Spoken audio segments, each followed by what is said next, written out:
Does this make sense? Are we following the science? The hospitals, their ICUs are empty, essentially, and they're shutting down floors, they're furloughing patients, they're furloughing doctors.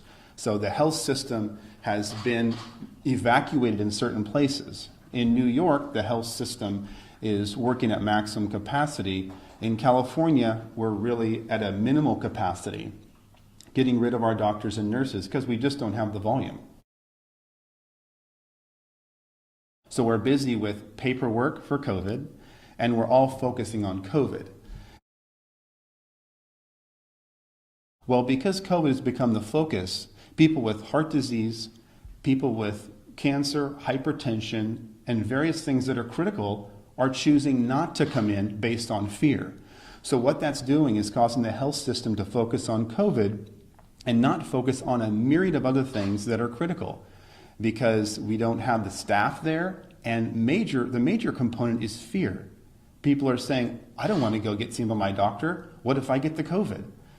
So there is a lot of secondary effects to COVID that aren't being talked about. We've never seen where we quarantine the healthy, where you take those without disease and without symptoms and lock them in your home.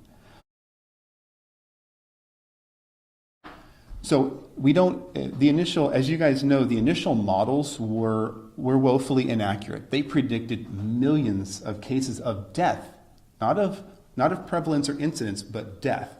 That is not materializing. The initial models were so inaccurate,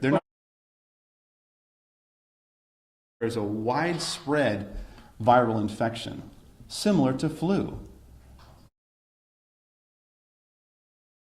What is materializing in the state of California is 12% positives.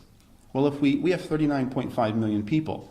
If we just take a basic calculation and extrapolate that out, that equates to about 4.7 million cases throughout the state of California, which means this thing is widespread. That's the good news. We've seen 1,227 deaths in the state of California with a possible incidence or prevalence of 4.7 million. That means you have a 0.03 chance of dying from COVID-19 in the state of California. 0.03 chance of dying from COVID in the state of California. Does that necessitate sheltering in place? Does that necessitate shutting down medical systems? Does that necessitate people being out of work? And as we move through this data, what I want you to see is millions of cases, small amount of death. Millions of cases, small amount of death. So we're seeing millions of cases, small amount of death. Millions of cases, small amount of death. And the reason I'm making that point is because we're going to compare this to flu and say, is this significantly different from influenza A and B?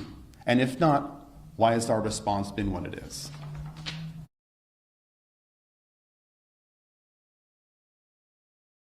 So I want to look at New York State. They've been in the news a lot, right? And their numbers are critical. Let's go over their numbers. Cases of COVID as of yesterday, 256,272 cases in New York State, not New York City, New York, the entire state. They did a total of 649,325 tests. That's 39% of New Yorkers tested positive for COVID-19. That's their ratios. This is public data online. You can all look it up. And they tested 649,000 people. That's a massive test. That's accurate data, 39%.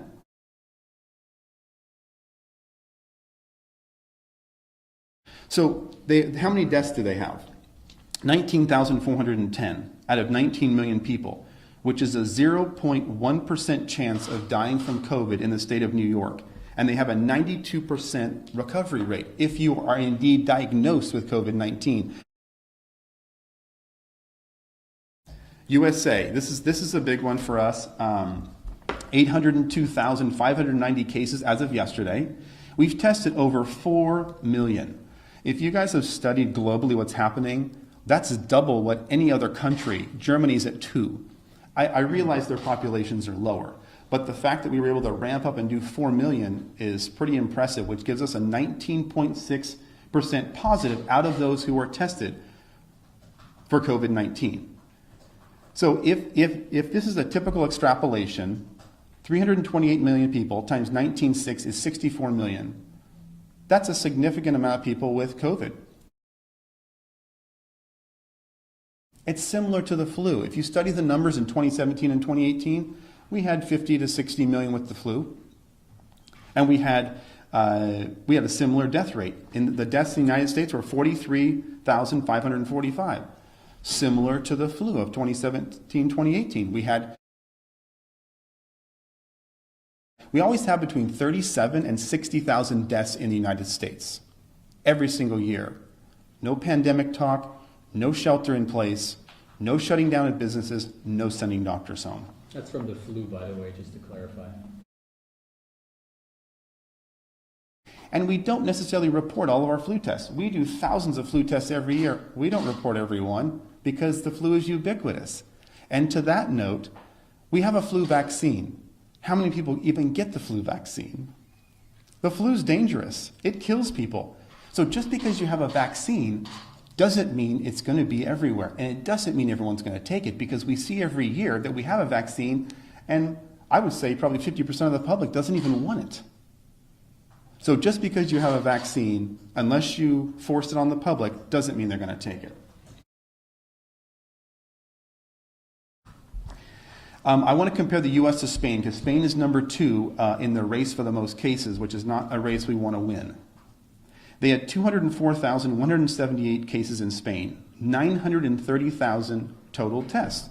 So we did 4 million, they did 930,000. They had a 22% of all COVID tests were positive in Spain. 22% of those tested were positive in Spain. Spain has 47 million people. So that equates to about 10 million cases. If we extrapolate the data, as we've been doing with every state, gives us about 10 million cases.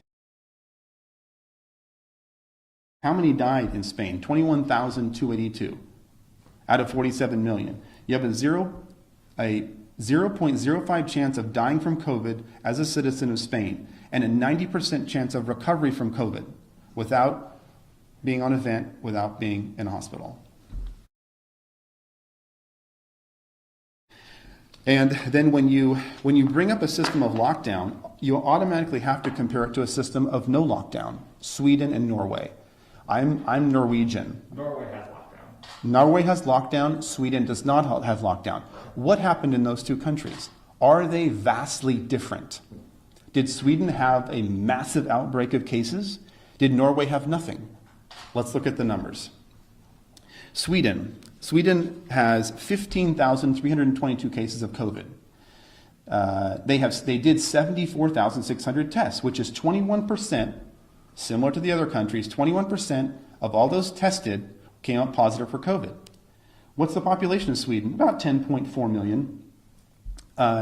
So if we extrapolate out the data, about 2 million cases of COVID in Sweden. They did a little bit of social distancing. They would wear masks and separate. They went to schools, stores were open. They were almost about their normal daily life with a little bit of social distancing. They had how many deaths? 1,765. California's had 1,220 with isolation. No isolation, 1,765. We have more people. What I'm getting at is millions of cases, very small death. Millions of cases, very small death. This is what we're seeing everywhere. Norway, its next door neighbor. This is where I come from. These are two Scandinavian nations. We can compare them as they are similar. Let's look at the data. Norway, 7,191 cases of COVID. Total COVID tests, 145,279. So they came up with 4.9% of all COVID tests were positive in Norway. Population of Norway, 5.4 million. So if we extrapolate the data as we've been doing, which is the best we can do at this point, they have about 1.3 million cases. Now their deaths as a total number were 182, fairly small, but statistically insignificant from 1,700, you realize. Millions of cases, small amount of deaths. 1,700, 100, these are statistically insignificant. So you have a 0.003 chance of death as a citizen of Norway and a 97% recovery. Their numbers are a little bit better. Does it necessitate shutdown, loss of jobs, destruction of the oil company, furloughing doctors? That's the question I have for you. And I think the answer is going to be increasingly clear as we move through this data.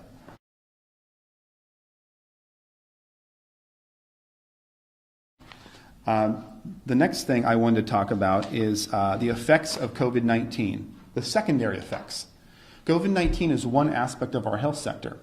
What has it caused to have us be involved in social isolation? What does it cause that we are seeing the community respond to? Child molestation is increasing at a severe rate. We could go over multiple cases of children who have been molested due to angry family members who are intoxicated, who are home, who have no paycheck. These things last a lifetime. This isn't about a seasonal flu. These are things that will follow these people and affect them in a negative fashion for their life. And these are secondary effects from COVID. And these are from me talking to ERs, talking to my doctors, and talking to people across the country and finding out what they're seeing. Spousal abuse.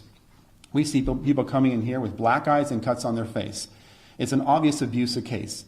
These are things that will affect them for a lifetime, not for a season. Alcoholism, anxiety, depression, suicide. I talked to Donnie Youngblood and various people in the community, and I've asked them, how are things going? Suicide is spiking. Education has dropped off. Economic collapse. Medical industry, we're all suffering because our staff isn't here and we have no volume. These are all real things that I'm seeing every day. I don't read about this stuff. I'm seeing it in my clinics. We have clinics from Fresno to San Diego, and these things are spiking in our community. These things will affect people for a lifetime, not for a season. So let's make sure we're clear on that.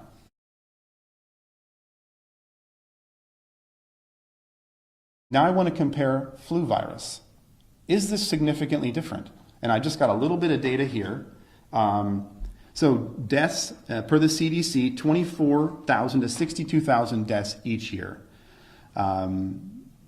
We had about 45 million total cases in 2017 with about 62,000 deaths, or a 0.13 chance of death from flu in the United States.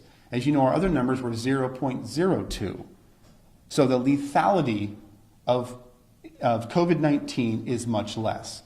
Now you've got hotbeds of it in New York, but again, we went over the numbers, 0.1% chance of death. Widespread, small amount of deaths. It's similar to flu, as a matter of fact. If we follow the science, as we've been asked to do, I'm following the science. This data is generated by the CDC, World Health Organization. The testing is generated by what we have done here. So we are following the science.